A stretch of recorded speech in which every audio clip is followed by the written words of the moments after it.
No problem. Yeah, so some of the other things that I saw before, because I'm trying to be positive before I'm negative here. Some of the other things that I saw that were beneficial.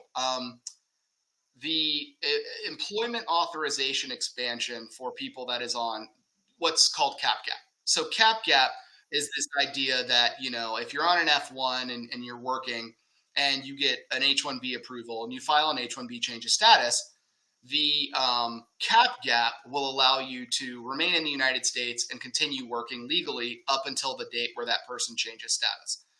That's great, but before, cap gap ended on October 1st.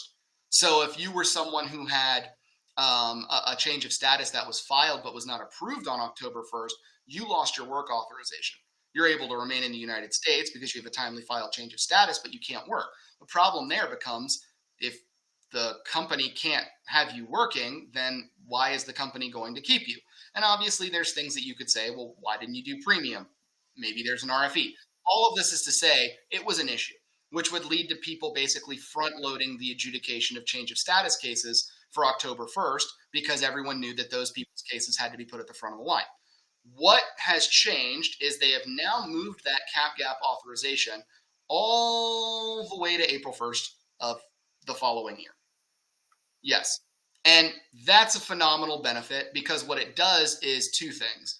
It removes the stress from the employee in worrying about having work authorization, and it removes the stress from the service centers in having to front load their review of petitions that are change of status.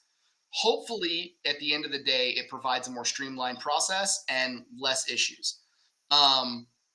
Another thing that was really good is they are allowing you to change the start and end date as the reason for a denial if a case is denied and then subsequently approved. And I know you're thinking, okay, how is that much of a benefit? A motion to reopen takes forever. A motion to reconsider takes forever. An appeal. The benefit there is